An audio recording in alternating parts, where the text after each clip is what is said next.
Welcome to CBT News with Cheyenne Malone. Good morning, everyone. Welcome back to CBT News. I'm Cheyenne Malone. Thanks so much for watching. And now here's today's top stories. New vehicle inventory increased dramatically from year-ago levels at the start of April, but remained mostly flat compared to March under strong demand. Cox Automotive reports the total supply of new cars stood at roughly 2.8 million units at the start of the month, up 46% from April 2023, but just 1% ahead of this March. A higher rate of sales withheld inventory growth and dragged average day supply down to 72, underlining the impact of improved affordability on new vehicle demand. Nissan lowered its annual profit forecast this week due to lower than expected global sales volume. The Japanese automaker now anticipates a net profit of roughly $2.39 billion for the 2023 fiscal year, down 5% from its original estimate of $2.52 billion. Nissan attributed the adjustment to underperforming sales, especially in China, where domestic brands, such as BYD, have increasingly captured market share. It now expects to report annual sales of 3.44 million, down from its previous target of 3.55 million. 25 states have sued the Environmental Protection Agency over its ambitious tapeline emissions rule, finalized earlier this year. Led by Kentucky and West Virginia, the lawsuit argues that the EPA overstepped its legal authority by dramatically lowering maximum emission allowances and implementing heavy fines for the automakers that fail to meet the new standards. While the agency's goal is to incentivize EV production, Kentucky Attorney General Russell Coleman argued that such a transition would negatively impact the U.S. economy due to low demand for battery-powered cars. Tesla will recall nearly 4,000 Cybertrucks due to a faulty accelerator pad, according to the National Highway Traffic Safety Administration. In its report, the agency said the pedal could loosen over time, eventually getting stuck within the interior trim. Once lodged, drivers may be unable to stop the vehicle from accelerating. Tesla will replace the accelerator pedal assembly for free and expects to notify owners in June. The Cybertruck was released in late 2023 after several years of delays and has garnered a cult following due to its unique design and checkered production history. Don't go anywhere. We'll be right back with Janelle Ross, president of Bob Ross Auto Group, to discuss her journey of retail automotive success and community leadership. CBT News is expanding its reach like never before and is launching in over 70 million broadcasting households. Whether you have Roku, Apple TV, or a mobile device running on Android or iOS, you can now enjoy our engaging, in-depth interviews with dealers, automakers, trade associations, best-selling authors, motivational speakers, and so much more, whenever and wherever you are. Simply search CBT News in the App Store of your smart TV.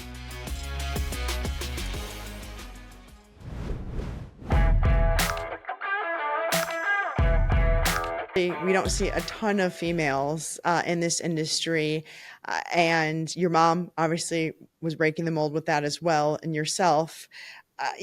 What do you say to others that maybe aspire or have an interest of getting in the auto industry? Well, there's definitely not enough of us based upon who the decision maker is in regards to the buying power of vehicles in our industry, new and used. And one thing that I always say is, there's always going to be those that don't want to see you succeed and will question the path that you want to take. But you do have to have the will and determination to continue to move forward for what you want to do. And fortunately, my dad never told me that I couldn't. My mother never told me that I couldn't. And I also had some really great mentors that were male and female, especially after my father passed, around me, that were very comforting and helpful in my quest to make sure that we did, continued my father's legacy. So the one thing that I always tell young ladies and even women that I meet that are in our industry or possibly don't know enough about our industry is that there is so much opportunity, maybe that they don't even want to be necessarily from an ownership perspective, but there's so much behind these walls that people don't know about that could definitely fit them for their career purposes. What departments have you worked in? So I got thrown into the fire. I would say I've especially after I graduated, it was the early 90s. And my dad wanted me to set up and create our customer relations department.